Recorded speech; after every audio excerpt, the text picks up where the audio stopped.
kanyorwa kushokora mwari zvichinzi nokuda kwenyu tinotarisana nerufu zuva rose takanzi tiri makwai anobayiwa pazvinhu zvose izvi tiri vakundi takakunda kare takakunda nemi makatida hazvigoni kutiparadzanisa nerudo rwaMwari ruri muna Kristu Jesu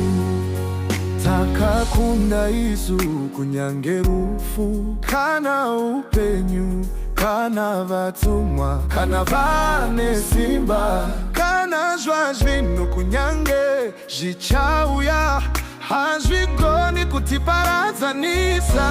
nerudo rwenyu hazvigoni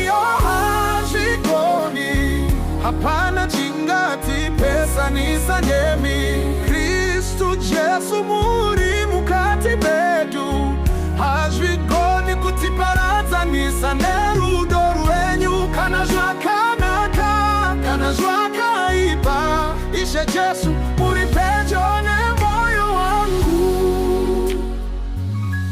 munhamo kana mumatambudziko emunyika kana kuedzwa kwakanyanya tinobatwa nerudo hapana mhepo inotitora kure nemi munotichengeta mumaoko enyu ane simba kana masimba api zvawo kana kwakakwirira kana kwakadzika kana chinhu chimwe chakasikwa takakunda nerudo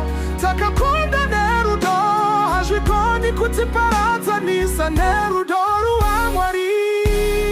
kana kusemwa nemamwe marudzi kana mashoko ezvituko kana kushorwa tinokura murudo rwenyu neropa renyu hakuna chinhu chinokwanisa kutibvisa pazvinhu zvose izvi tiri vakundi vakunda kare takakurondaunda nemi makatida hazvigoni kutiparadzanisa nerudo rwaMwari muna Kristu Jesu